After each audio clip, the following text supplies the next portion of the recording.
Hey everyone, welcome back. Now today, I'm going to be doing something a little bit different. I did have plans to make two videos, but I figured later on that I don't have enough content for two videos, so what I'm going to be doing is condensing them into one video. So, as you can probably tell by the title, that I did get a few things now, but starting off with, going to be doing a little bit of a progress report on the Scania truck for the group build. Now, got pretty much a lot of the body work painted. Just need to get the aero cab accessories done, like the side flares and roof scoops. So still need to get those painted up. But other than that, got pretty much most of the truck all done. Then of course, as you do see, I still need to get the bumper, side flares, etc. on. So yeah, so far I'd like to think this truck's coming along quite nicely. Now I do have a few things sort of just loosely sitting in place, like for instance with the cab. Do just have it placed in for now to try and see if I can properly line up the hood. As I did find with the with the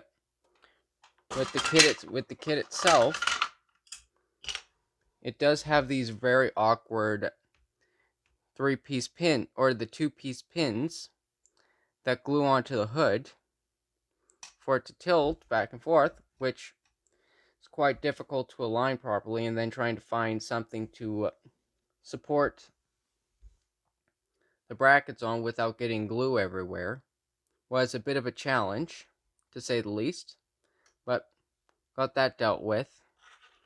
And then one thing I did find was with how I got the engine installed, I did find that the radiator fan was a bit too big for the radiator shroud and the covering. So the covering and the radiator wouldn't exactly go on nicely, but trimmed each of the fins down accordingly so that the radiator can slide in with the shroud on and fit nicely within the brackets. So that's some modification work that I had to do. Then got the rest of the air with the intake and the exhaust system all put together. So nothing too much to say, other than do have it in an accenting black color, which I think looks pretty good. Then touched up a few of the other parts in silver. Then one thing that I didn't realize was when I was putting it together, the drive shaft that was used was one of the longer ones. And originally, I didn't realize this at the time, but that one had to be modified. So I tried to use the shorter drive shaft, but it didn't quite have the length to it. So I will mention that for a kit that if you need to alter pieces with, definitely use the long one so you have more room for more adjustment space. And then what else? Then been getting a few more of the accessories on, like got the grab handles and one of the headlights that's just temporarily on. See if I can get it off. Yeah, so go in here, paint this in a silver, then put the lights back in, so it doesn't look like it's just a flat panel and looks like it actually has dimensions. So it's pretty much that. See if I can get this back on now, as really it's just, some of these parts do feel like they're just a friction fit and don't exactly need glue, but probably be a good idea to glue them in just in case. So let's see here. Almost. You know, I'll worry about this later. I'll fix that later when I get the time to. So yeah, there's that, and then been working on the interior. So I got the back paneling got the back panels installed, and then got the interior painted up as well. Do have one of the seats in, as I want to be testing out, see if I can get a few more things done up in here before I move on to other stuff. And I did find that, I can very much have the roof panels, relying that the top piece was to be glued in. I could have the roof sit on top like so, nice and finely. There is a slight panel gap between the windshield pillar and the door top of the door line with the roof. But I'm just going to say that's going to be fine for now. I was not too concerned.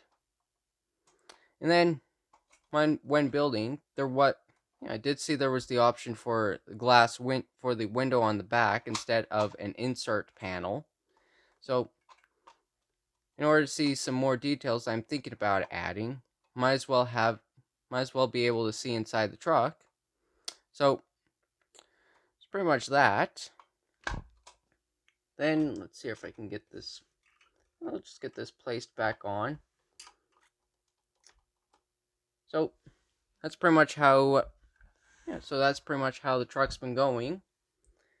Of course, do have a few other things in paint that I still have to do. So, but overall, I like to think that's coming along quite nicely.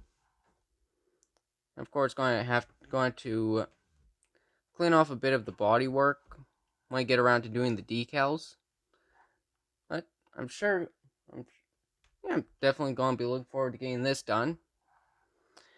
So, with this done, I probably should go on to the next thing that I wanted to go on, which I ended up buying a few kits over the last couple days.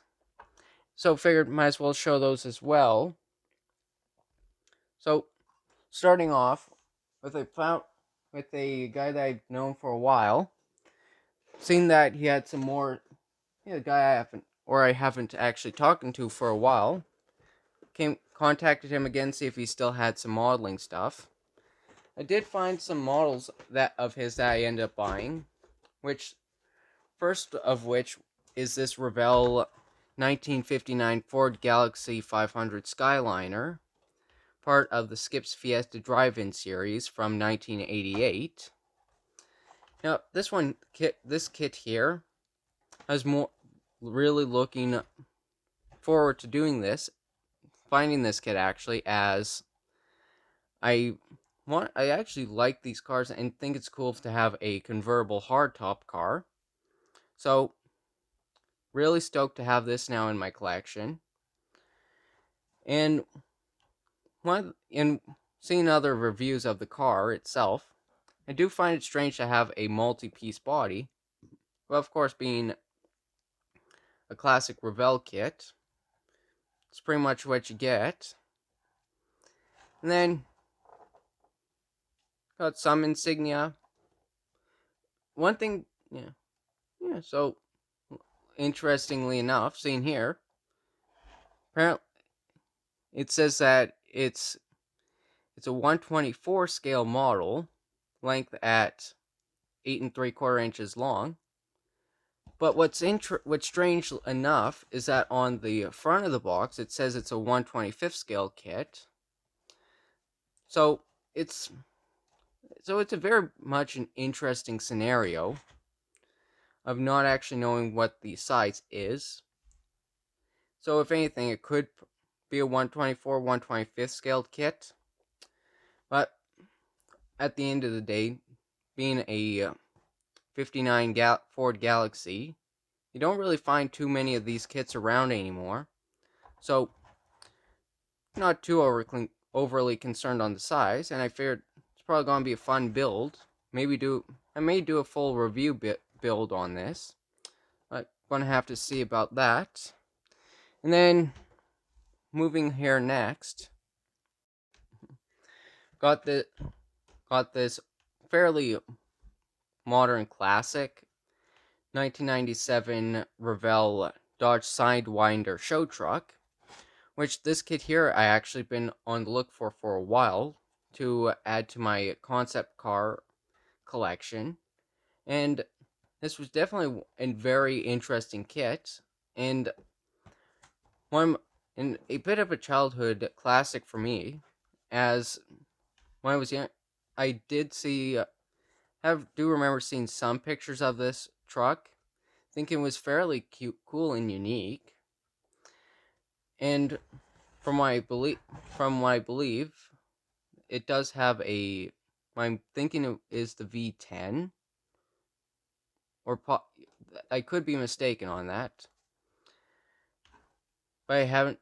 Yeah, so haven't really touch base with this truck in a long time.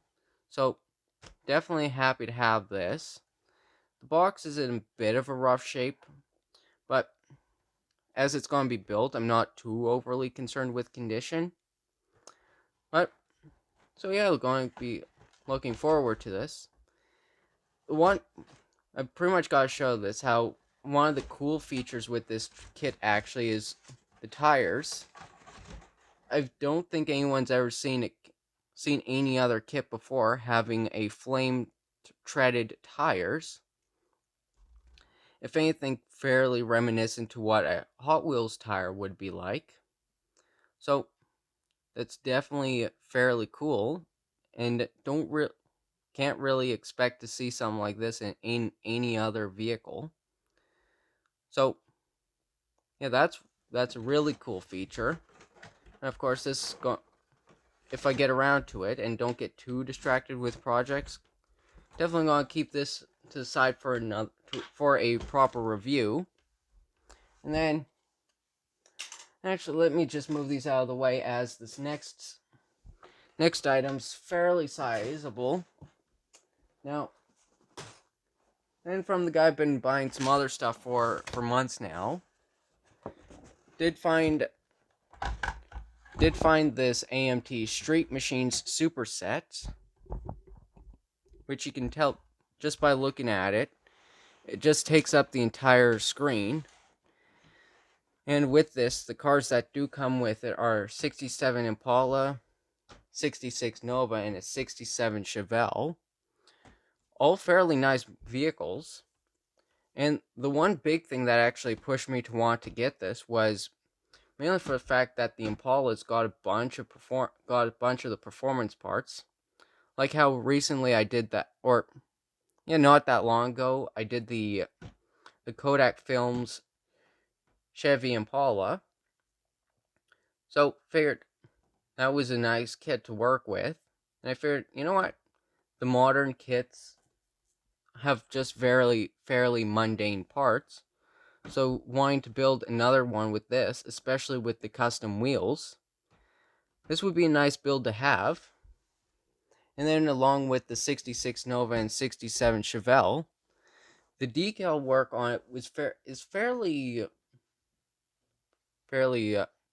colorful. So it's definitely very reminiscent of a late 80s, early 90s. So really wanted these for the graphics itself, and most definitely gonna be using them. So yeah, so I have a feeling that I may do a video on this on a multi-part series, working on each car individually, or if anything, might just do what I did with my other supersets that I got not too long ago, or it's been quite a while actually. Think about it. Just going through it, see what there is, and the different counterparts between this and what the new versions are like. So, so that's so this is definitely something I'm happy to have in the collection. Yeah. So then, let me just put these to the side here, and then it's going through. Now, not exactly model related, but still car related. Was going at a yard sale, looking at stuff.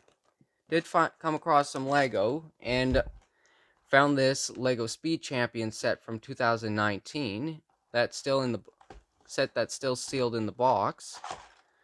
Box is in a bit of rough shape, but still definitely I'm gonna want to get this built eventually, as when this set was first available, I kind of procrastinated on it and never got around to actually buying it. So I'm good to have it now, and I did get it for a decent price. So yeah, gonna be happy. I'm happy with this to add to Lego Speed Champions collection I've got. Probably not. I may do a video, but highly unlikely. So yeah, so this is pretty much what I got to show. Got a big progress done. Now, if for those wondering, say if you're wondering about the 63 vet, I haven't gotten around to it yet, but I'm hoping within later this week or next week, possibly going into June, may have more progress on it. But for now, I haven't gotten too much work done on it so far. So yeah, I think got quite a lot on the agenda. But without further ado, I think that's going to conclude for this video. And till next time, see you later.